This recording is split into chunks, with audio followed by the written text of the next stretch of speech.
Dan menyaner semuanya, kita ketemu kembali di Atlantis Code seri ke-45, di mana kita masih membahas Mandala Jagat Maya. Kali ini kita akan membahas subjudul Kahyaning Jawata dan Wiwitan Jonggring Salaka. Kita tunggu Mas Agung. Oke, bagus.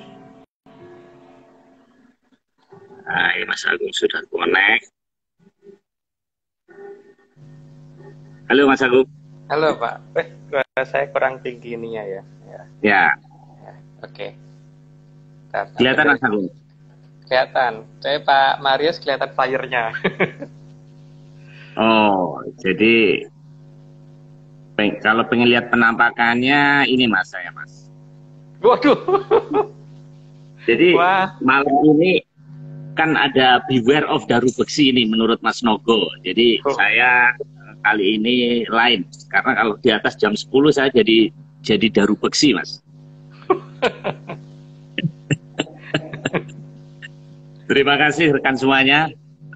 Mohon maaf kali ini jam 10 ya Mas Agung kita mulai, tapi mulai minggu depan kembali lagi normal jam lagi, 9. Iya. Ya, mohon maaf karena kerjaan pulang malam banget ya.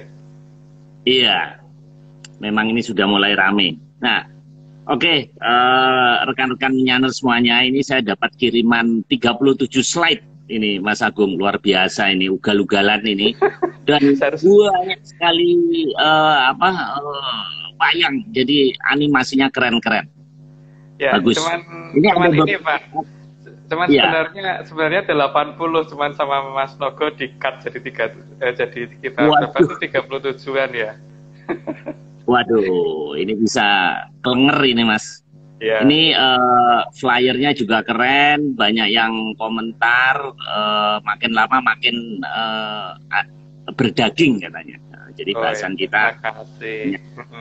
Ya, makasih rekan-rekan semuanya. Namun kita belum bisa menanggapi Mas ya. Nanti di Zoom aja ya, karena memang ya padat sekali ini. Ada beberapa yang minta slide kita, saya nggak berani kasih Mas. Jadi kalau belum dapat izin dari Mas Agung dan Mas Nogo, jadi hanya bocoran 1-2 untuk memancing aja, untuk mengingatkan. Tapi untuk slide full kita belum bisa kasih ya. Jadi ini prerogatifnya Atlantis Research Center. Oke Mas Agung, kita mulai Mas Agung ya. Ini satu slide sebenarnya kalau 37 slide itu 60 menit, jadi sekitar 1,5 menit, tapi nggak apa-apa lah, mungkin lewat 1 jam, lewat 15 menit nggak apa-apa. Oke, kita mulai Mas ya. Ini saya bacakan prolognya dulu. Jadi pada minggu lalu yang seri ke-44 Tumuju Kahyangan sudah dijelaskan tentang gerbang Kahyangan Selama Tangkep, alun-alun Repat Kepanasan, Kahyangan Suralaya, dan Kahyangan Kadewatan Para Gandhian. Yang disebut dengan Jawata adalah tataran kadewatan di atas Gandhian. Nah, itu seri 44. Sekarang seri ke-45 Mandala Jagat Maya Part 9/11. Kahyaning Jawata dan Wiwitan Jonggring Salaka. 37 slide Mas. Oke. Kita mulai slide pertama. Ini saya bacakan dulu. Kahyangan adalah tempat para yang terdiri dari para kumara luhur, Danghyang, Sang Hyang Dewa, Sang Hyang Batara, dan Sang Hyang. Dalam penjelasan sebelumnya, Kahyangan ini yang dikenal sebagai jagat tangguh atau jagat abadi atau internal kosmos. Pak Marius sudah mulai putus-putus ini. Ayo. Sudah mulai putus-putus Mas ya? Ya. Atau ini Pak, mungkin bahasanya pelan-pelan deket sama mic gitu. Kalau enggak kayak gitu deh, putus-putus. Tapi gambarnya putus nggak Mas? Gambarnya enggak. Gambarnya enggak. Mungkin Pak Marius kayak terlalu jauh sama mic mungkin tadi yang beberapa kalimat terakhir. Oh ya. Mungkin kalau Pak Marius pakai ini apa namanya? Apa ini? Ginian ini apa namanya? Headset itu lebih baik Pak. Oh, oke. Ya oke Mas, saya deketin. Jadi yang kalimat terakhir dalam penjelasan sebelumnya, kahyangan ini dikenal sebagai jagat langgeng, jagat abadi atau eternal kosmos. Silakan Mas. Ini penjelasannya gimana? Ya, karena kalau orang sudah masuk di sana, ini tapi disclaimer pertama bahwa ini bukan agama ya Pak ya. Jadi anggap aja kita ini sedang melakukan mendongeng gitu aja lah. Jadi tidak wajib dipercaya dan tidak wajib tidak harus dibanding-bandingkan dengan yang lain. Jadi jangan dibanding-bandingkan. Karena mungkin juga tidak bandingannya gitu.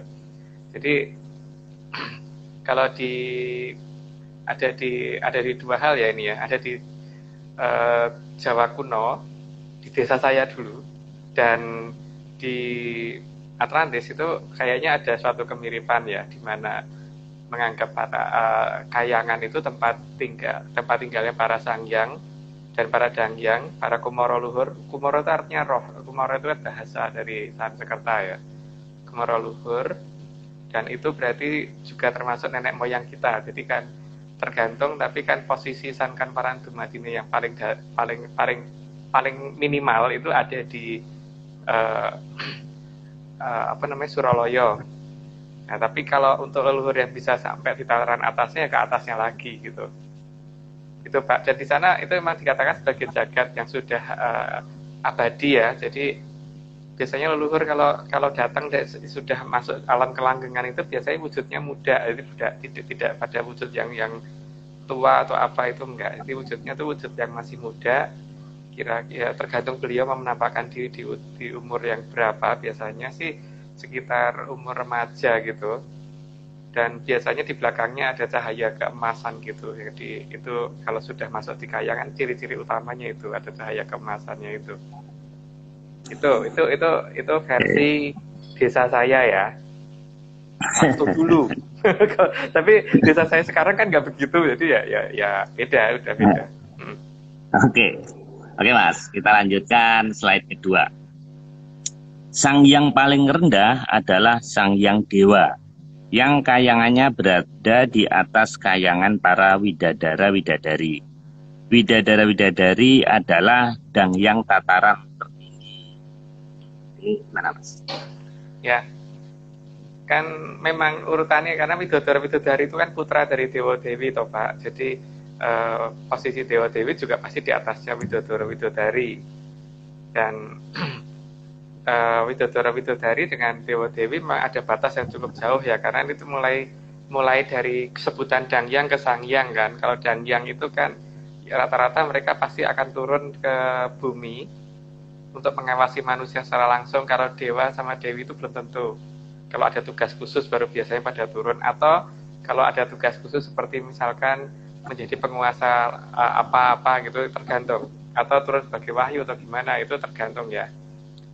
Jadi Dewa Dewi adalah sangyang yang paling rendah. Jadi kan di atas Dewa Dewi masih ada Batara Bidadari dan seterusnya nanti ke atas.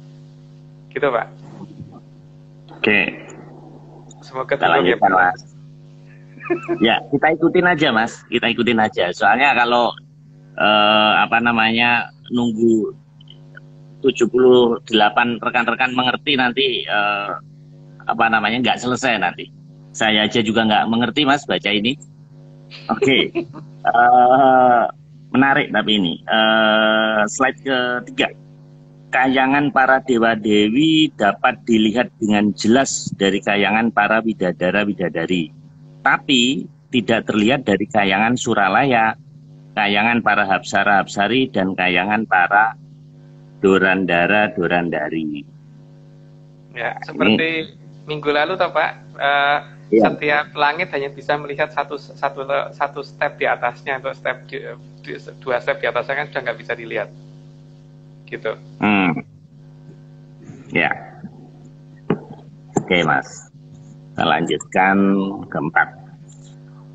Jika para dewa-dewi sedang mengadakan pisuanan agung, maka akan terlihat seperti ada pusaran baru yang terlihat dari kayangannya para widadara-widadari. Jika hal ini muncul, maka tanpa diberi pengumuman, para widadara-widadari akan tahu bahwa ada pisowanan agung di salah satu kayangan dari para dewa-dewi. Ya, Pak. Ya. Karena terlalu banyaknya widodara-widodari, karena kalau dewa-dewi sudah mengadakan pisowanan agung itu kan untuk di setiap tempat yang ada kehidupan, dan setiap tempat yang ada kehidupan itu kan ada di banyak jagat wilayangan, dan jagat wilayangan kan tidak cuma satu, Pak.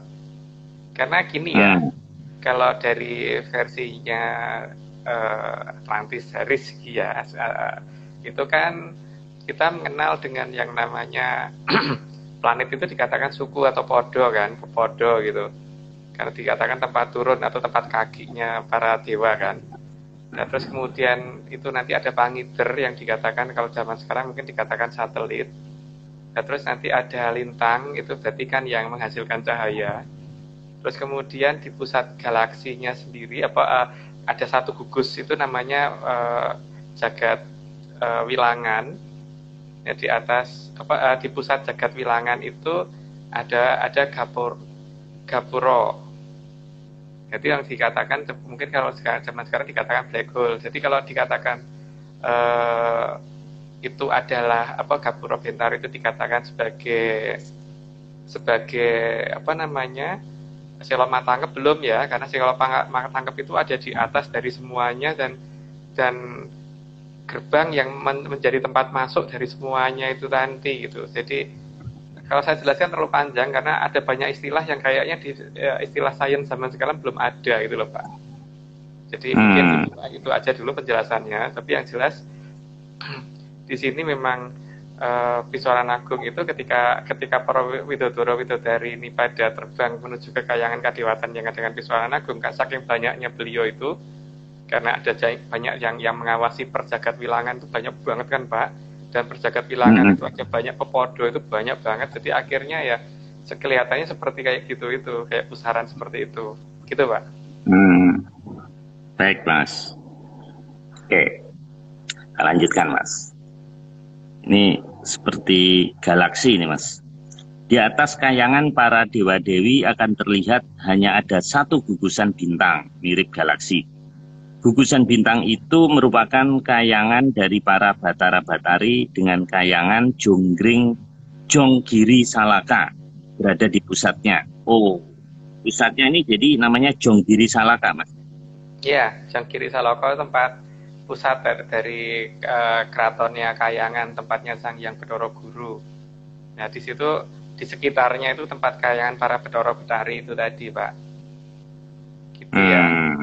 Itu versi kita ya, jadi jangan dibanding-bandingkan dengan yang lain ya, karena nanti tidak ada yang sakit hati kalau beda gitu. ada yang jengkel, jadi jangan dibandingkan. Karena ini berdasarkan songkok versi Atlantis series ya, gitu. Terima kasih, Pak. Iya. Tapi keren ini, Mas. Ini anggap aja ini kekayaan leluhur kita, Mas, yang sedang kita ungkap kembali. Oke. Slide ke-6. Kayangan Jonggiri Salaka adalah tahta bagi Sang Hyang Jagat Pratingkah atau Sang Hyang Bathara Guru. Kayangan Jonggiri Salaka atau Jonggring Salaka adalah kayangan untuk mengatur Triloka Buana atau semacam pusat pengendali semesta. Pada awal penciptaan dari kayangan Jonggiri Salaka sempat menjadi rebutan beberapa Bathara. Nah, ini udah mulai menarik nih, Mas. Ya. Masuk materi. Ya, mungkin langsung lanjut aja, Pak. Kan kalau saya ceritakan nanti malah langsung ke slide berikutnya. Mungkin dilanjut dulu aja. Oh iya. Oke. Baik, Mas. Ini slide ke-7. Sang Hyang Bathara Antiga dan Sang Hyang Bathara Ismaya sempat tanding dengan menelan salah satu jagat wilangan untuk memperebutkan tahta kayangan Jonggiri Salaka. Wah, ini kok bisa berantem ini? Gimana, Mas, ceritanya ini? Bukan berantem, Pak, karena ini sayembara emang diadakan oleh Sang Hyang Wening. Jadi kan contoh dari kayangan pun kalau ada apa-apa itu bukan penunjukan kan, tergantung dari siapa yang sanggup gitu. Nah, di sini Sang Hyang Wening mengambil salah satu jagat wilangan untuk diadakan pertandingan siapa yang bisa nelan itu gitu. Lanjut dulu aja. Oke, kita lanjutkan. Slide ke-8. Sang Hyang Teja Mantri atau Sang Hyang Batara Antiga karena paling sulung diberi kesempatan pertama oleh Sang Hyang Wening untuk mencoba menelan jagat wilangan. Jagat wilangan tertahan di mulut Sang Hyang Batara Antiga sehingga mulut menjadi robek. Maka oleh Sang Hyang Wening diubah dengan ajian Kemayan menjadi Kilurah Togo. Oh, ini Mas ya asal mananya. Ya, asal munculnya Togok gitu Pak. Jadi kan tadinya Sang Hyang Bathara Antiga atau Sang Hyang Teja Mantri gitu. Yang asal usul waktu penciptaannya beliau kan sudah diceritakan di sebelumnya kan. Nah ini sekarang menjelaskan tentang awal mula dari Jonggiri Saloko versi kita ya, versi Veda Sastra Atlantis Series gitu. Lanjut Pak. Oke. Ini disebut jagat wilangan, bukan hutan wilangan yang di dekat Nganjuk Caruban itu Mas ya, bukan ya? Jagat wilangan itu galaksi Pak kalau dalam bahasa kekiniannya. Tapi nanti kalau saya ungkap akan banyak banget nama-nama yang tidak tertulis di ini ya, yang tidak diketahui oleh sains kita gitu loh. Jadi nanti aja, karena kan memang ini sekarang sedang coba saya susun ulang. Nanti secara perlahan coba kita ungkap nanti. Tapi karena arahnya kita ke Atlantis ya nanti setelah semuanya aja deh. Karena di sini kan emang urut-urutan nama itu ada. Tapi kan cuman waktu itu saya pernah membaca di Kompas dikatakan Sansekerta itu kurang perbendaharaan kata. Itu jengkel banget saya karena memang sebenarnya ada nama-nama di kita tapi memang tidak diketahui. Karena memang banyak yang tidak mau tahu kan. Jadi ya sudah, tapi yang penting kita mulai ungkap aja bahwa ada nama ini semua. Dan alam raya tidak sekecil yang diperhitungkan oleh sains barat gitu. Tapi ya semuanya bisa dijangkau, bukan tidak bisa dijangkau gitu. Oke Pak, monggo dilanjut. Tapi ya itu versi kita, jadi anggap aja dongeng. Oke Mas. Kita teruskan Mas. Slide ke-9. Pada kesempatan kedua, Sang Hyang Batara Ismaya mencoba dan berhasil menelan jagat wilangan, namun tertahan di perut dan tidak bisa dikeluarkan lagi. Maka oleh Sang Hyang Wening diubah dengan ajian Kemayan menjadi Kilurah Semar. Nah, ini Mas. Ya, makanya perutnya Semar kan gede di waktu awal ketika masih pakai nama Semar. Tapi kan akhirnya jagat wilangan tersebut diambil kembali oleh Sang Hyang Wening kan. Jadi Semar itu per zaman berubah nama Pak ya, dan tidak selalu seperti itu bentuknya gitu. Jadi di zaman sekarang kan pakai nama Tunggul Jati Jaya Morogo yang sekarang sering muncul di daerah Serandil gitu. Oke Pak, lanjut dulu aja. Lanjut Mas ya. Ya. Oke, berikutnya ke-10. Maka akhirnya meski tanpa melalui pertandingan, si bungsu Sang Hyang Batara Manikmaya yang diangkat menjadi Sang Hyang Jagat Pratingka. Tuh, ini yang menang malah yang bungsu ini Mas. Iya, karena jagat wilangan yang untuk pertandingan kan ada di perutnya Sang Hyang Bathara Ismaya Pak. Jadi ada di perutnya Semar. Jadi mau bertanding pakai apa lagi dia? Nggak ada kan? Sehingga akhirnya dia yang jadi rajanya Ratuning Dewa gitu istilahnya, atau rajanya para Sanghyang di sana, rajanya para Bathara Betari sampai ke bawah gitu Pak. Baik. Tapi tidak tanpa melalui pertandingan, karena memang ya mau nggak ada yang mau dicoba, mau ditelan sudah ditelan sama Kilurah Semar. Oke, kita lanjutkan Mas ya. Ya. Slide ke-11. Sementara Kilurah Togok dan Kilurah Semar ditugaskan turun ke Arcapada atau bumi untuk membantu para dangyang memomong anak cucu atau para manusia. Nah ini apa nih Mas, Kilurah Togok dan Kilurah Semar ada tugas, ini tugasnya apa Mas? Apa beda mereka Mas tugasnya? Sebenarnya mereka bareng sebenarnya Pak, cuman karena Togok ini kan dia wadat, tidak punya istri ya, apa temanya sendirian. Jadi karena dia wadat maka dia Pak tidak ada kesetiaan terhadap yang dimomong. Jadi kalau jengkel ya tinggal pergi gitu. Maka di masa-masa kejayaan itu biasanya antara Semar sama Togog itu jadi satu, karena kan pusat pengetahuan yang sifatnya saintifik dan teknologi itu ada di tangannya Togog, tapi untuk kesaktian itu ada di tangannya Semar. Jadi daerah yang dimomong Togog itu secara saintifik pasti akan maju, tapi yang dimomong Semar secara kesaktian pasti akan sangat tinggi gitu.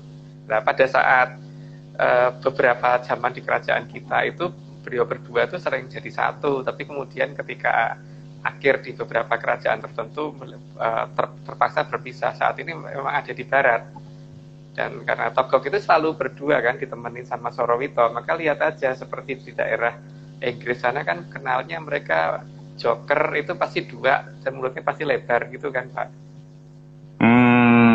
badut dan sebagainya gitu, dan itu pasti dekat sama raja karena memang pamongnya raja kan. Jadi pada saat meninggalkan negara kita menuju ke negara lain, daerah yang dimomong sama beliau ya pasti teknologinya tinggi gitu. Nah ini Kilura Togog dan Kilura Semar ini kan sebenarnya nggak perang kan Mas, tapi kenapa kita dengan bangsa barat kok bersaing terus Mas? Karena pada dasarnya kan gini Pak, yang bersaing itu kan yang dimomong bukan beliaunya. Cuman kalau Togognya sendiri kan memang ada masa ada jengkel karena masih ada perjanjian 500 tahun kan, karena waktu meninggalkan negara kita waktu itu kan beliau menggunakan nama Sabdo Palon. Nah tentang marahnya beliau kenapa itu bukan kita yang ini ya Pak ya, bukan urusan kita gitu. Tapi yang jelas saat ini memang beliau sedang tidak di negara kita dan sedang ngomong negara lain dan lagi jengkel sama negara kita gitu. Dan itulah ada janji 500 tahun itu, tapi kan itu yang janji bukan kita. Jadi bukan tugas kita untuk membeberkan itu, gitu Pak. Oke, Mas Agung, saya mau ngingetin Mas Agung. Jadi saya lihat ada Gusti Pembayun juga join Mas Agung. Jadi Mas Agung kalau salah nanti nggak boleh balik ke Jogja ya. Jadi acara kita rupanya kalau mulainya jam 10 itu Mas beliau bisa join mungkin itu. Oke ya, kita lanjutkan. Nah, ini ada seperti trompet ini. Ini slide ke-12 dari Mas Novo. Berita diangkatnya Sang Hyang Batara Manikmaya menjadi Sang Hyang Jagat Pratingkah diumumkan oleh Sang Hyang Wening. Oh, ada pengumuman juga Mas ini. Iya. Sang Hyang Wening yang angkat soalnya. Nah, jadi ketika diumumkan kan banyak yang kaget dan kemudian nggak terima kan Pak. Nah, itu nanti di slide berikutnya. Gitu kan, ini biar agak cepet kan karena slide-nya banyak banget kan. Oke. Nanti cerita panjangnya di belakang aja supaya yang penting slide-nya selesai dulu kan. Oke. Atau nanti di Zoom Mas diterangkan. Ini kan summary aja. Oke, slide ke-13. Pengumuman tadi membuat beberapa batara yang menguasai beberapa jagat wilangan tidak terima dan bergerak naik ke kayangan Jonggiri Salaka. Wah, mereka demo Mas ini. Bukan mau perang Pak, mau menggebuk Bathara Guru. Jadi mau mengambil alih. Karena kalau yang naik itu Sang Hyang Bathara Antika atau Sang Hyang Bathara Ismaya mereka pasti terima. Tapi kan ini masalahnya menang tanpa pertandingan Pak. Jadi kan pada banyak yang nggak terima gitu. Kalau yang menang Bathara Ismaya gitu karena bisa nelen gitu semuanya pasti tunduk. Tapi kan ini enggak Pak. Gitu loh masalahnya. Oke. Lanjut Mas. Slide ke-14. Sehingga ada dua satria setataran Batara yang merupakan raja dari bangsa Kajiman, Jagat Kulon atau Barat, dan Jagat Wetan atau Timur, dan bergerak untuk menyerbu kayangan Jonggiri Salaka. Dari Jagat Kulon bernama Sang Hyang Cakrawangsa, dan dari Jagat Wetan bernama Sang Hyang Batara Ecuk Pecukilan. Namun sebelum sampai ke tujuan, mereka berdua berpapasan dengan Kilura Semar. Wah, ini kalau diceritakan dalam cerita itu Mas, animasi atau Netflix seru sekali ini. Jadi ini ceritanya gimana Mas? Kilurah Semar Ya, ini kok mengatakan ini kenapa? ya karena bagaimanapun juga kan eh, Bathara Guru adiknya Pak. Jadi ya salah bener ya dibelain. Jadi ketika ketemu sama dua Bathara yang kira-kira akan sanggup banget untuk mengalahkan Bathara Guru, ya berarti dihadapin sama sama Kilurah Semar. Karena kan kebetulan Kilurah Togor waktu itu sedang menuju ke tempat yang arah yang lain. Jadi ini apa tidak satu jalur, sehingga yang kepethuk atau yang berpapasan sama beliau Sang Hyang Bathara Pecuk-Pecukilan sama Sang Hyang Bathara Cakrawangsa. Tuh, makanya kemudian yang dihadapi sama Kilurah Semar keduanya itu.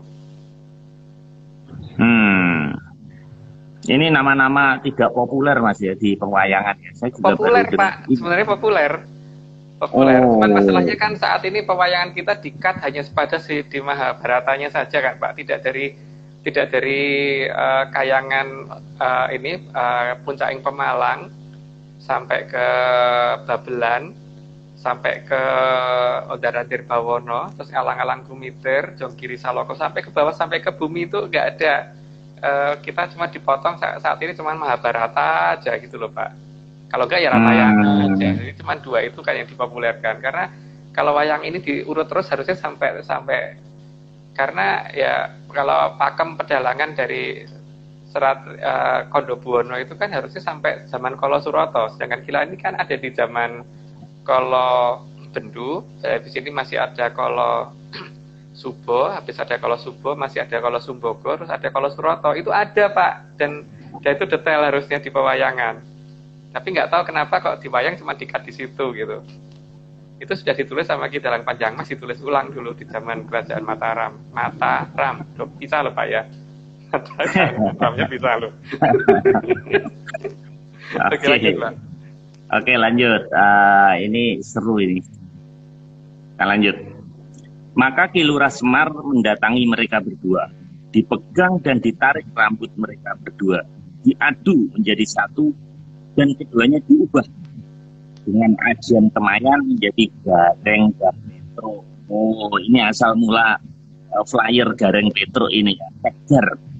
Gareng adalah wujud lain dari Sang Hyang Bathara Cakrawangsa dan Petro adalah wujud lain dari Sang Hyang Bathara Pecuk-Pecukilan. Wujud asli mereka berdua adalah satria yang sangat rupawan. Ya, ganteng banget Pak tadinya keduanya itu. Sebelum berubah seperti itu kan sama Sang Hyang Bathara Ismaya atau Kilurah Semar, rambutnya ditarik terus kemudian digabruskan kedua kepalanya, kemudian berubah jadi seperti itu. Yang satu jadi ketinggian, yang satu jadi lumayan pendek, yang satu kakinya kan kencek, tangannya ceko itu, terus kemudian yang satunya kan hidungnya panjang gitu. Itu Pak, itu awal mula terbentuknya adanya. Terus kan setelah itu kemudian mereka nyebut Kilurah Semar sebagai Romo, kemudian ngikutin beliau kemana-mana. Itu terjadi mulai sejak zaman itu. Oke, kita teruskan. Kemudian Kilurah Semar menyadga bayangannya sendiri menjadi Bagong agar beliau susah dilihat oleh yang tidak berkepentingan. Loh, ini padahal Punokawan itu kan Semar Gareng Petruk Bagong. Iya, memang akhirnya kan Semar Gareng Petruk Bagong, tapi kan Bagong dari bayangannya Semar yang disabdo, supaya Semar nggak bisa dilihat orang sembarangan orang. Jadi hanya yang dia ngomong saja yang bisa melihat, gitu Pak. Gitu. Oke. Slide ke-17. Maka kemudian Kilurah Semar beserta Gareng Petruk dan Bagong melanjutkan turun ke Arcapada untuk memomong satria yang ketempatan Wahyu Cakraningrat atau kadang disebut Wahyu Hastabrata. Iya. Ini sampai sekarang Mas. Sampai mereka sekarang. ngomong atau hanya di zaman Pandawa aja? Sampai sekarang Pak. Sampai sekarang. Makanya di zaman sekarang ini kalau mulai dari kalau waktu Mataram kan pasti pakai nama Doyok, Ki Bancak Doyok. Kemudian kalau di zaman kita ini pakai nama Ki Tunggul Jati Jaya Mungrogo, gitu Pak. Oke. Dan bentuknya beda banget karena Ki Tunggul Jati kan bentuknya orang yang tua yang kurus, bukan bukan seperti itu, bukan gendut seperti itu. Oh, oke Mas. Jadi kalau kita lagi pilpres pilkada gitu juga ini ada peran mereka juga. Ada, karena setahu saya dulu seketika Pak Harto masih berkuasa, waktu saya nanya mereka yang akan naik siapa, jawabannya cuma satu kan, yang punya helikopter gitu doang, ya, langsung kita tahu bahwa itu pasti Habibie naik. Waktu zaman segitu ya, tapi kan ini sudah kelewat. Nah, untuk yang nanti kan makanya ini kita sudah juga mendapatkan, ini ada suara gamelan. Jam Mas, jam. Oh jam, oh. Ya. Kalau zaman sekarang kan nanti udah ditunjuk bahwa nanti akan ada lagi yang menggantikan. Moga-moga aja situasinya tuh tidak terlalu ini ya, tapi ya gimana ya, namanya lagi janji. Ya udah nanti deh Pak, lanjut dulu aja. Oke. Karena kan nggak boleh membuat masyarakat resah. Oh ya, nggak boleh. Oke Mas, ini malah justru kita menghibur kok juga. Oke, slide ke-18 Mas. Sementara saat akan turun ke Arjapada, Ki Lurah Togog bertemu dengan Raja Kajiman dari Tenggara bernama Sang Hyang Batara Sarawita yang akan menyerang Kahyangan Jonggiri Salaka. Wah, ini banyak bener Mas yang menyerang. Makanya banyak Pak, kalau diurut nanti jadi 80 slide. Makanya kan hanya beberapa aja yang gede-gede aja yang kita beberkan. Ini kan Sang Hyang Sarawita yang nantinya kalah perang sama Bathara Antigo atau si Ki Lurah Togog, nanti berubah jadi Bilung itu Pak. Gitu. Tadi juga Satria yang ganteng banget itu, jadi nggak jelek wajahnya. Oh, oke Mas. Sehingga terjadi perang hebat antara Batara Sarawita dengan Ki Lurah Togog yang dari kejauhan terlihat seperti nebula. Oh, seperti ini Mas. Iya, efek dari pertempurannya seperti itu. Sampai akhirnya Sarawita kalah perang. Terus berubah menjadi Sarawita atau Bilung itu yang akhirnya ngikutin Togog kemana-mana. Ki Lurah Togog kemana. Ya. Gitu Pak, lanjut. Oke, slide ke-20. Sang Hyang Batara Sarawita dapat dikalahkan dan diubah dengan Adian Kemayan menjadi Bilung. Oh, ya, Bilung kemudian selalu mengikuti dan mendampingi kemanapun Ki Lurah Togog pergi. Oh, gitu. Ya. Lanjut langsung aja Pak, kan jadi terangin itu tadi, jadi jelasin. Oke. Berikutnya, 21. Akhirnya Ki Lurah Togog dan Ki Lurah Bilung turun ke Arjapada ngomong para Satria. Karena keduanya wadat dan tidak punya keturunan, maka kadang beliau berdua sering berpindah ke kerajaan lain.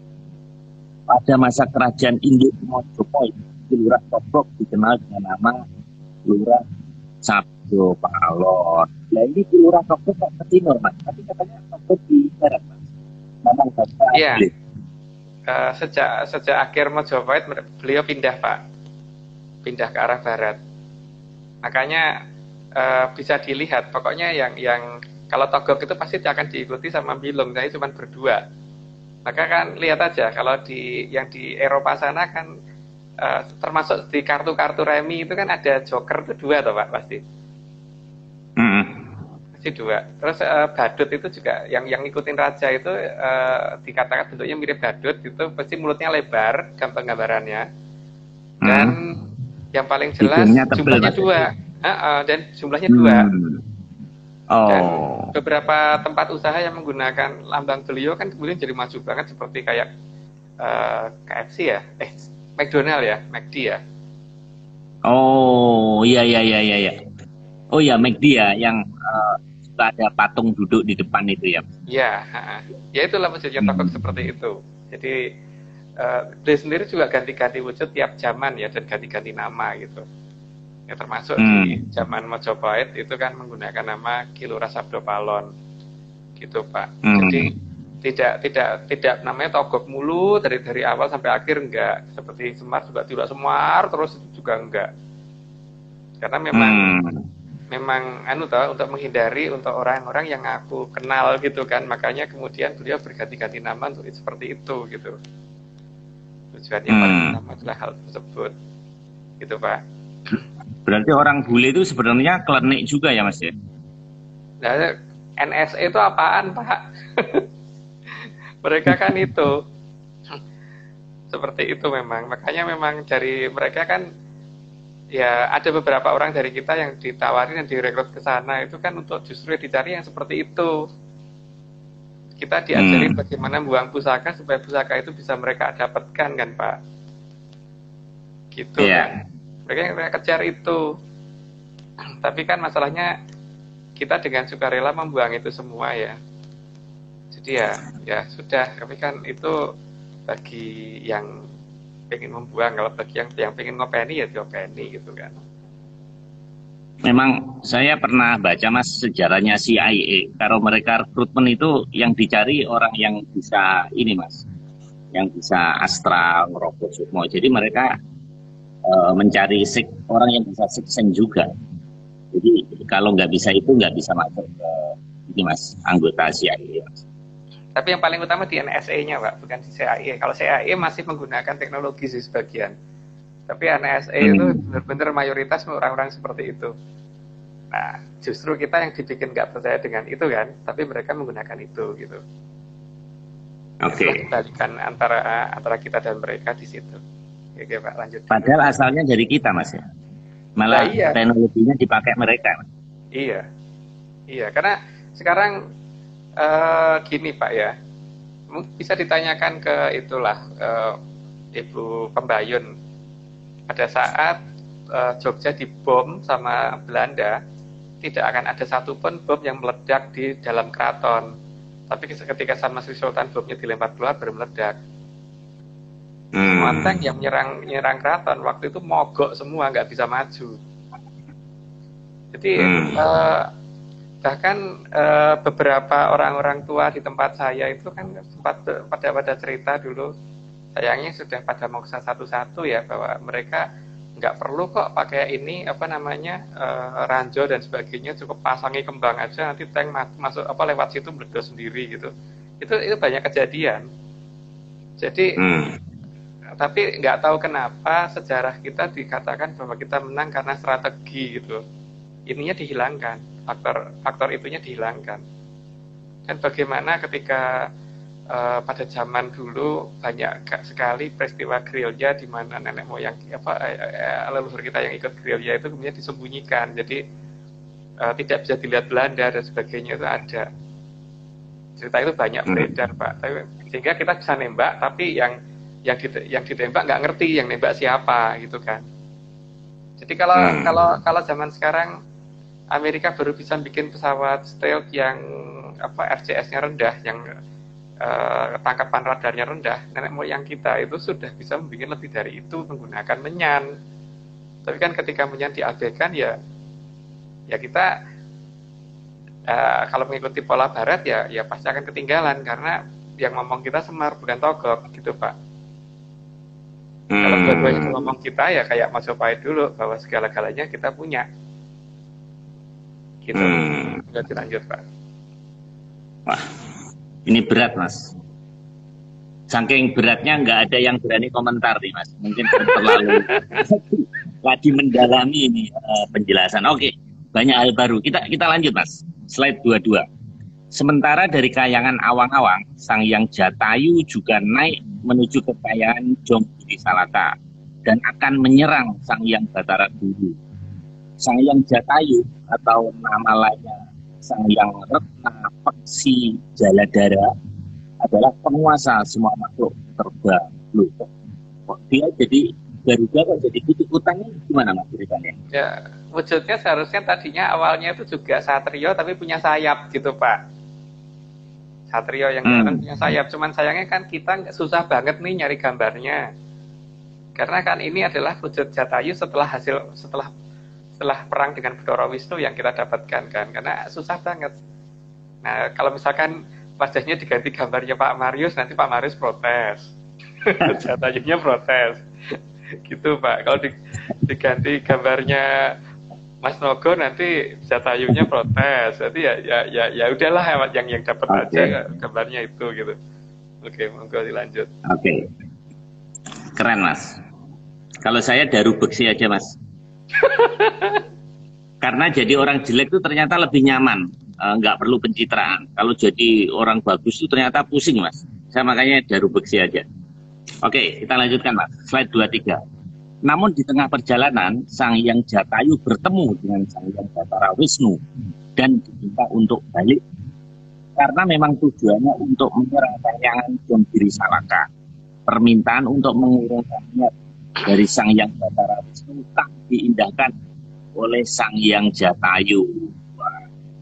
Mas, kalau di cerita itu Jatayu kan jadi tokoh, Mas. Kok ini jadi pembangkang gitu? Mana ini, Mas? Bukan pembangkang, Pak. Kan harus dimengerti dari awal bahwa Bathara Sang Hyang Mening itu kan mengadakan sayembara. Nah, yang menang ini kan pemenangnya itu tanpa ikut sayembara. Sehingga Jatayu dan yang lain berhak dong ikut sayembara gitu loh. Karena kan diumumkan ini kan sebelum ini kan. Ini kan masih pengumuman akan dilantik menjadi Bathara Guru, belum sampai pada tahap pelantikannya Bathara Guru kan, Pak. Sehingga masih memungkinkan untuk diadakan pergantian. Maka banyak yang mencoba untuk naik ke Kahyangan untuk berusaha menaklukkan Bathara Guru. Nah, sayangnya ini Jatayu atau Sang Hyang Retno Peksi Jaladara sempat ketemu Bathara Wisnu duluan. Gitu, Pak. Oh, jadi ini sepertinya ini, Mas, pengumuman hasil KPU mau disahkan MPR. Nah, ini banyak yang protes gitu, Pak. Ya, sejenis itu. Oke, kita lanjutkan, Mas. Nah, ini seperti mata ya, Mas. Sehingga terjadi perang besar antara Sang Hyang Batara Wisnu dengan Sang Hyang Jatayu. Wah, ini seluruh alam makrokosmos ini, Mas, dampaknya. Iya. Ya terlalu besar perangnya kan, sampai efeknya tidak cuma 1-2-3 kilometer, tapi sampai jutaan kilometer kan itu efek-efek ininya, ledakan-ledakan yang dihasilkan. Karena bagaimanapun juga Bathara Wisnu punya aji bolos rewu, sehingga ya kegemburannya si Jatayu tidak ya bisa dihadang dengan, dan Jatayunya akhirnya ya kalah, Pak. Oke, kita lanjutkan. Sang Hyang Jatayu kalah perang, maka kemudian menjadi titian atau kendaraan dari Sang Hyang Batara Wisnu. Oh, ini sejarahnya, Mas ya. Iya. Iya, sejarah ini. Dan ini harusnya di pewayangan ada, Pak. Cuman masalahnya kan nggak tahu. Kalau kita wayangnya di-cut di bagian-bagian tertentu saja gitu. Ini harusnya ada. Oke, lanjut, Pak. Oke. 26. Di lain tempat, para penguasa rawa-rawa yang rajanya berupa angsa raksasa juga bergerak naik untuk menyerbu ke Kahyangan Jonggiri Salaka. Wah, ini seperti ini harusnya, iya, ini karena kita nggak punya wayangnya juga, Pak. Maka kita gambarnya angsanya aja. Padahal wujud aslinya kan memang seorang Bathara, ya nggak mungkin wujudnya hewan. Tadinya wujudnya satria yang ganteng juga, cuman kita nggak punya wayangannya. Kita cari-cari nggak ada yang cocok semua di pewayangan yang ada, maka sudahlah ini aja gitu. Ya, penggambaran, Mas ya. Jadi ini penguasa Rawa Pening juga pada ikut protes ini, Mas ya. Oke. 27. Dalam perjalanan Sang Angsa bertemu dengan Sang Hyang Batara Brahma. Maka terjadilah perang besar antara Sang Hyang Batara Brahma dengan Sang Angsa yang digunakan Sang Hyang Batara Brahma. Maka sejak itu Sang Angsa menjadi titian dari Sang Hyang Batara Brahma. Ya, karena Bathara Brahma itu kan dewanya api, Pak, dan berarti kan beliau juga yang punya aji Paneluh Brojo. Makanya kemudian kan sejak saat itu kalau orang pasang untuk magerin rumah itu kan biasanya pakai telur angsa, dok blengker itu yang sudah hampir menetas tapi nggak jadi, itu untuk ditanam di di tengah rumah untuk ngatasi Teluh Brojo kan. Karena Teluh Brojo yang punya Bathara Brahma dan angsa adalah titiannya Bathara Brahma gitu loh Pak. Jadi supaya kembali ke arah Bathara Brahma lagi, supaya diambil sama titiannya Bathara Brahma gitu. Ini makanya, hubungan Bathara Brahma dengan Gunung Bromo ada nggak Mas? Salah satu suku kayangannya iya Pak. Salah satu suku kayangannya Bathara Brahma ada di Gunung Bromo. Makanya kan pada saat naik ke kayangan kan kalau orang yang ngerti tidak akan menuju Selo Matangkep, tapi melewati suku kayangan yang dipikir oleh leluhur-leluhur kita dulu gitu. Seperti meninggalkan suku kayangan ada di daerah Gunung Bromo, terus kemudian Bathara Wisnu itu meninggalkan ini Puncak Dwarawati yang ada di Gunung Wilis dan sebagainya Pak. Terlalu banyak kalau disebutin. Oke. Nah, ini Mas. Sementara itu rajanya Aldaka juga tidak terima. Maka Prabu Andana yang merupakan pimpinan dari bangsa Aldaka juga bergerak menuju kayangan Jonggiri Salaka. Nah, ini tepat sekali Mas ini. Jadi malam ini saya jadi Raja Aldaka dan kompleks saya namanya Budioka Mas. Jadi tepat ini lagi terjadi penyerangan. Ya. Jadi ini Bolo Kiwo, maksudnya bangsa yang serempun juga kompak nih Mas, menyerang kayangan Mas. Ya, ini kan problemnya itu kan karena kita nggak punya wayangnya toh Pak. Jadi Aldaka yang rajanya Aldaka wujudnya bukan seperti itu harusnya, tapi setelah berubah jadi seperti itu. Tapi dia bisa berubah seperti itu ya, karena ini kan kalau ngamuk bisa berubah seperti Bathara Wisnu kalau mengeluarkan Aji Bolo Srewu menjadi 7 gunung kan kemudian menjadi menjadi raksasa yang gede banget itu. Makanya kan pada saat beliau pada zaman mendekati akhir Majapahit kan sempat ada di daerah Jogja itu, kemudian Triwikromo terus tidur gitu kan. Makanya kan di sana ada daerah namanya Sewon, di daerah Jogja daerah namanya Sewon, terus kemudian di dekat Sewon itu ada daerah namanya Ngireng-Ngireng gitu kan, ada daerah namanya Druwo dan sebagainya Pak. Udah jelasin ini nanti itu ada bekas di mana Bolo Srewu pernah di situ gitu loh. Lanjut aja Pak. Oke, kita lanjut.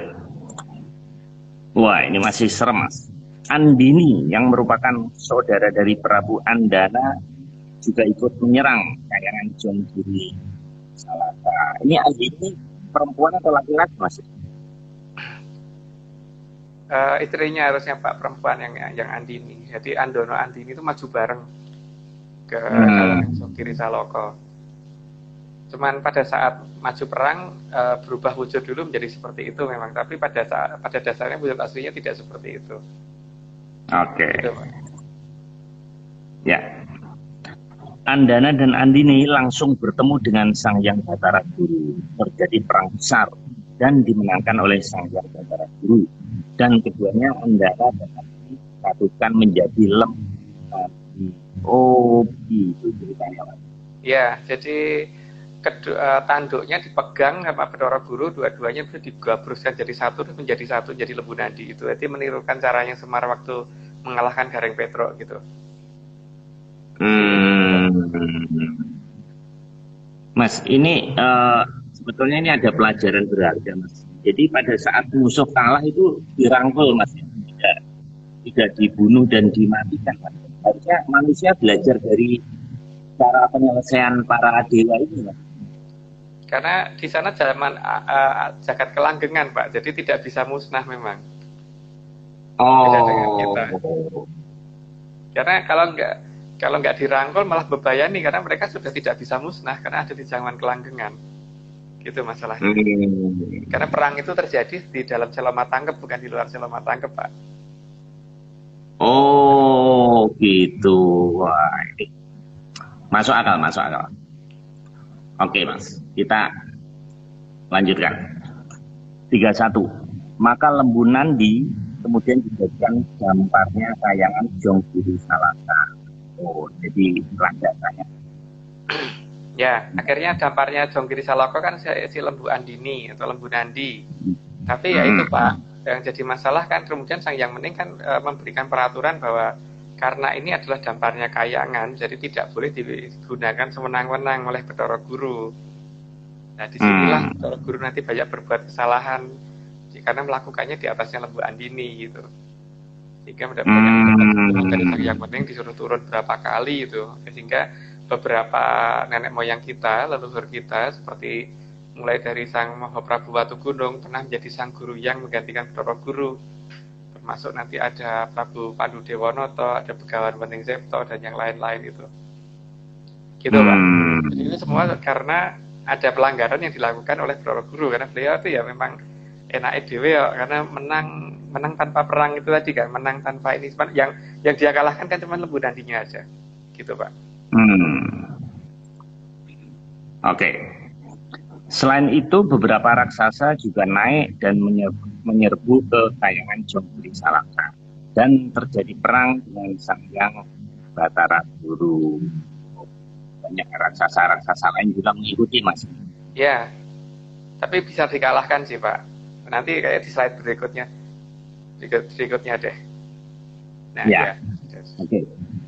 Maka para buto atau raksasa yang kalah perang tersebut kemudian menjadi kendaraan dari Bathara Guru. Ya. Makanya kan Bathara Guru kadang-kadang kalau mau mengeluarkan sabdo kan mengeluarkan Hong Titian Kolorodro gitu kan, Kolorodro, karena itu kan berarti beliau pergi dengan menggunakan Kolorodro. Jadi pergi dengan menaiki si Kolorodro tadi, atau menaiki si raksasa hitam, gitu. Jadi titiannya Bathara Guru ada dua, cuman yang dari damparnya Kahyangan itu si Lembu Nandi. Cuman masalahnya kan ketika Lembu Nandi disalahgunakan dengan dibawa pergi keluar Kahyangan itu kan udah keliru ya sebenarnya Pak. Harusnya kalau beliau mau jalan-jalan ya pakai Kolorodro, jadi bukan pakai Lembu Nandi. Toh sama saja bisa membawa beliau pergi gitu loh. Itu yang pernah dilakukan, salah satu kesalahan yang pernah dilakukan Bathara Guru. Oke, lanjut juga coba. Kan sudah 3 sudah hampir kan. Oke, ya. 34. Dari Kahyangan Suduk Pangudal-udal, Sang Hyang Resi Kaneka Putra ikut menyerang Kahyangan Jonggiri Salaka. Ini Suduk Pangudal-udal ini apa, Mas?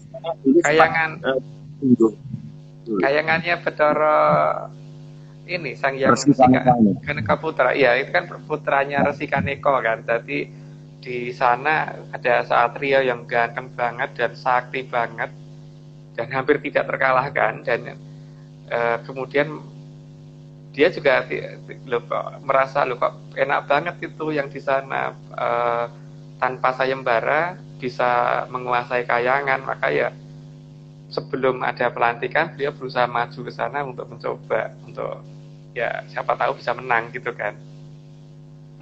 Gitu, Pak. Lanjut dulu. Baik Mas. 35. Saat itu bertepatan dengan turunnya Ki Lurah Semar, Gareng, Petruk, dan Bagong. Maka terjadi perang besar antara Ki Lurah Semar dengan Sang Hyang Resi Kaneka Putra. Terjadi perang galaksi lagi. Iya. Nah, makanya Pak, kalau diurut kan banyak Pak, tidak cuma itu gitu loh. Jadi ini kan beberapa di antaranya saja yang kita ini ya.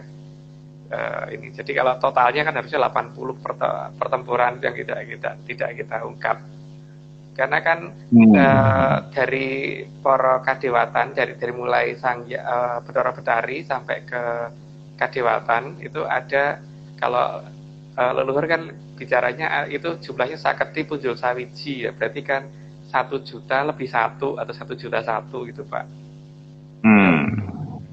Lebih dari 50% diantaranya maju semua ke Kahyangan Pak. Jadi kalau ini kemudian diungkap satu-satu emang 80 saya cukup. Ya kan? Iya.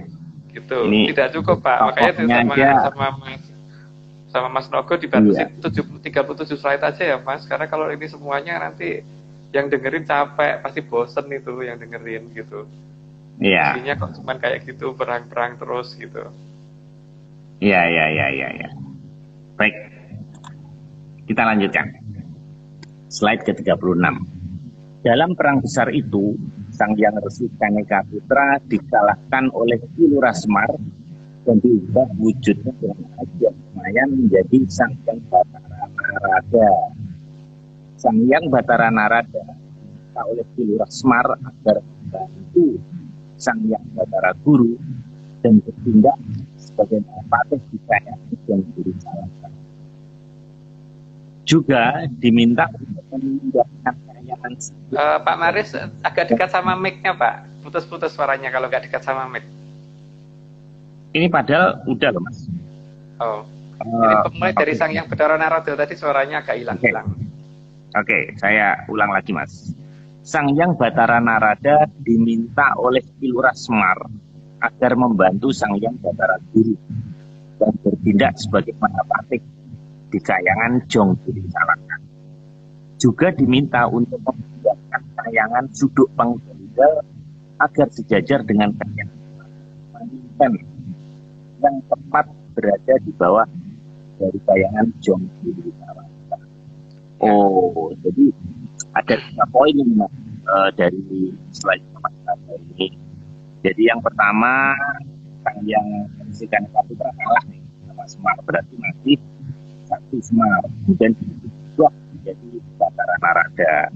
Kemudian yang kedua, Batara Narada diminta oleh Kilura Semar agar membantu Batara Guru tidak sebagai patih di Jonggiri Salaka.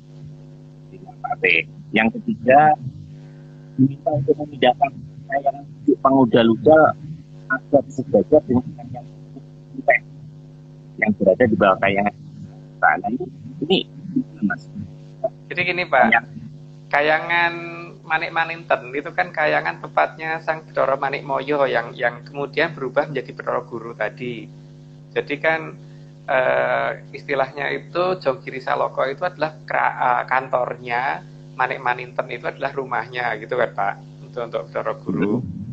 Nah, tapi kalau di istilahnya kan kalau di Jonggiri Salaka beliau bertugas sebagai presiden, kalau di kayangan Manik Maninten berarti sebagai namanya pribadi kan, sebagai Bathara Manikmaya gitu loh. Istilahnya kan perbandingannya seperti itu. Di sana kan di Jonggiri Salaka sebagai Sang Hyang Jagat Pratingkah atau Sang Hyang Bathara Guru. Jadi kayangan Manik Maninten itu tepat di bawah Jonggiri Salaka, maka kemudian supaya Bathara Narada supaya gampang mengawasi Bathara Guru, makanya kayangannya jangan terlalu jauh, maka diminta untuk kayangannya dipindahkan ke bawah Jonggiri Salaka, tepat bersebelahan dengan kayangan Manik Maninten gitu Pak. Ya. Bagus ini. Malam ini bermutu sekali Mas. Nah ini terakhir Mas. Suradira Jayaningrat Suh Agasto dan Pangastuti Jayaningdayani.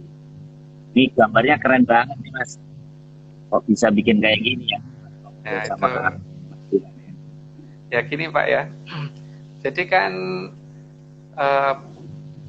para dewa itu semuanya punya kaki kayangan, cuman kadang-kadang kan nggak kita ketahui di mana kaki kayangannya yang ada di bumi maupun yang ada di luar. Nah di sini kan untuk Bathara Narada salah satu kayangannya itu kelihatan ada di salah satu sudutnya rasi bintang Orion yang berwarna merah. Itu ya. Saya ngomong sedikit aja ya, jangan banyak, karena jadi kalau zaman dulu kalau leluhur itu mau sungkem ke Bathara Narada pasti arahnya diarahkan ke rasi Orion yang di bintang yang berwarna merah gitu Pak. Jadi cerita ini tadi kan sebenarnya menunjukkan tentang awalan keberadaan kayangan Jonggiri Salaka dan asal usul terbentuknya ini kepemimpinan di sana gitu loh. Jadi kenapa Bathara Guru terpilih dan sebagainya itu, terus kenapa Semar dan Togog justru turun ke Arcapada, terus kemudian kenapa Bathara Narada bentuknya seperti itu, kenapa Semar diikuti sama Gareng Petruk dan Bagong, kenapa Togog diikuti Sorawito dan mereka kemana, itu ada di penjelasan saat ini. Nah kalau untuk minggu depan itu kita akan membahas mulai dari Alang-alang Kumitir sampai Ondarandir Bawono. Jadi mulai dari kayangannya Bathara Ismaya dan Bathari Kanastren sampai ke kayangannya Sang Hyang Wenang. Tapi di atas Sang Hyang Wenang, 16 tingkatan di atas Sang Hyang Wenang tidak kita ungkap ya. Jadi besok itu sebenarnya sudah mulai masuk yang namanya Babelan. Babelan, karena Babelan itu mulai dari Sukuning Babelan itu ada di Alang-alang Kumitir, terus kemudian naik ke Ondarandir Bawono dan seterusnya. Nanti penjelasannya ntar minggu depan untuk Alang-alang Kumitir dan Babelan. Jadi ya, tapi ya tentu saja kita tidak bisa lengkap. Karena kalau lengkap seperti ini aja kan, ini kalau kita buka semua bisa dibayangin Pak, kalau lebih dari 50% dari syarat 1.100.000 kemudian mengadakan menyerang kayangan Jogiri Saloko, kita jelaskan satu persatu kan berarti ada sekitar 500.000. 500.000 pertempuran itu kan tidak ini ya, dan nanti berubah jadi apa-apanya itu nanti terlalu malah gak selesai.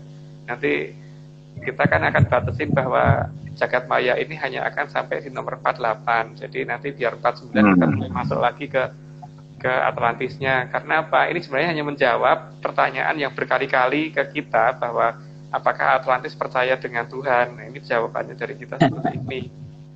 Percaya mereka, tapi beda banget dengan versi kita gitu loh. Tapi dengan desa saya mirip sih Pak di zaman dulu, tapi kalau zaman sekarang udah nggak mirip gitu.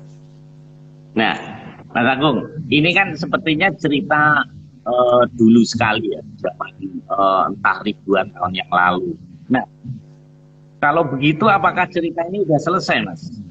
Jadi kita ini sebenarnya sudah menerima hasil dari rangkaian perjalanan para dewa ini. Jadi kita ini nggak ada cerita menarik lagi, dong, Mas. Kan udah diceritakan semuanya di masa lalu, Mas. Menarik tetepan. Karena kan semuanya masih menggunakan kode, Pak. Tidak semuanya menggunakan kata-kata yang jelas. Seperti ketika Ronggo Warsito menceritakan bahwa besok bakal ono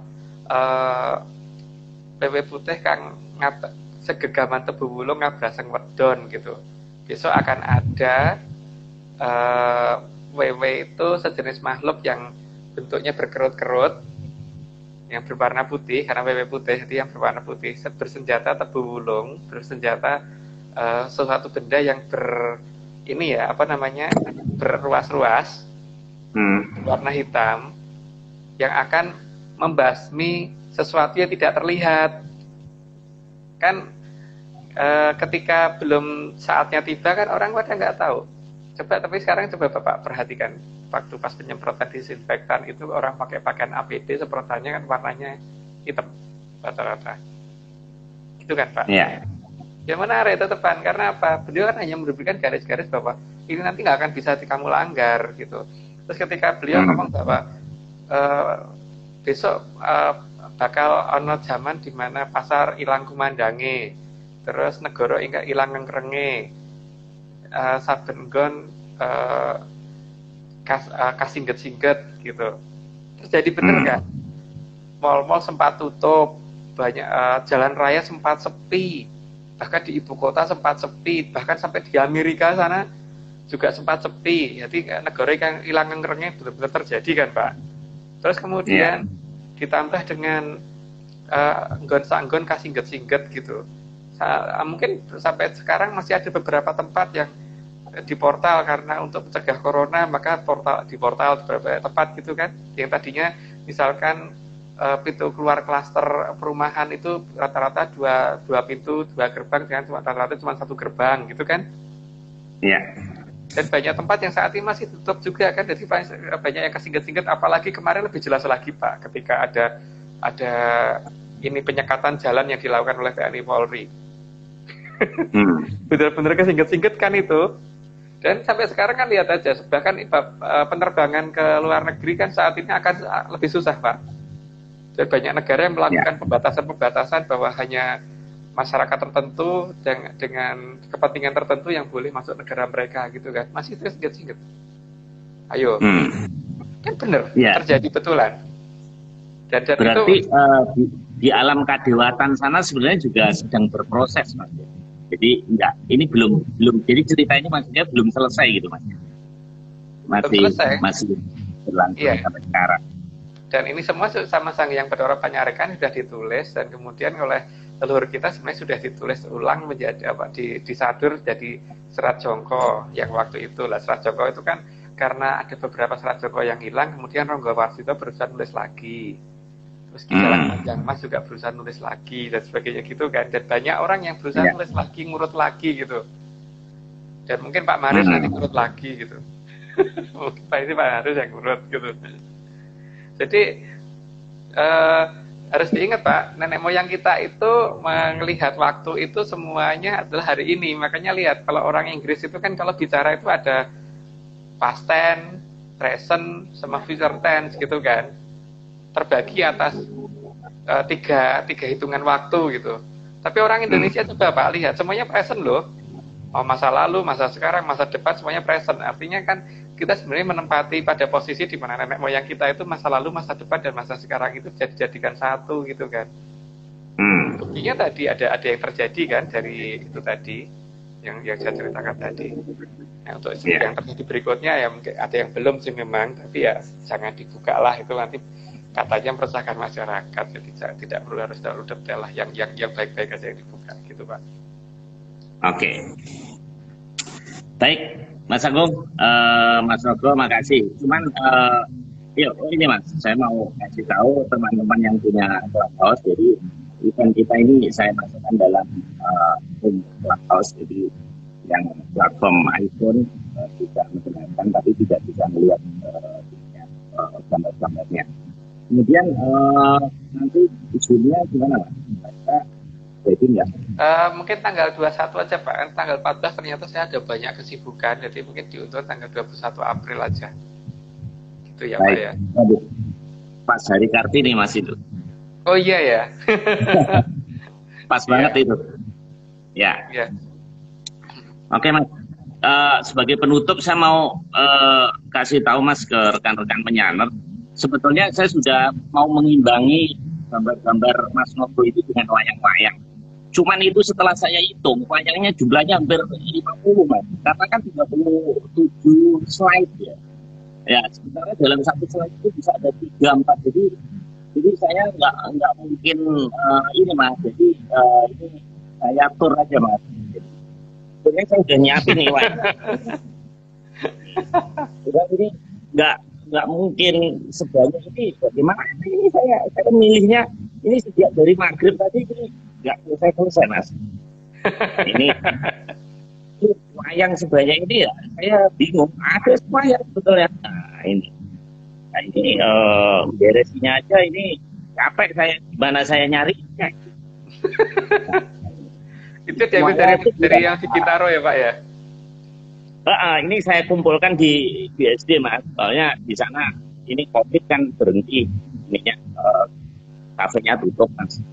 Jadi mohon maaf nggak bisa menunjukkan wayangnya Mas. Jadi ya sudah kita batasin di gambarnya Mas Nogo aja. Oke Mas Agung dan rekan-rekan penyanyi semuanya, terima kasih yang sudah late night itu di Indonesia Timur udah jam 1 Mas. Jadi jam 1 di Indonesia Timur Pak. Ya, jadi kita balik jam 9 Mas ya. Ya, balik jam 9 minggu depan ya. Mohon maaf karena kesibukan, jadi saya baru sampai rumah tadi juga jam berapa ya, 9.30 lebih kok, 9.30 lebih, ya. 9.40 tadi baru sampai rumah. Baik. Ya, oke. Oke. Mas Nogo, terima kasih. Mas Iwan, Aryo, Mas Agung, terutama saya ucapkan terima kasih telah bersedia memberikan pengalamannya secara gratis dan meluangkan waktu untuk kita semuanya. Oke, selamat malam, salam menyawan semuanya. Salam menyawan. Ya, sampai jumpa.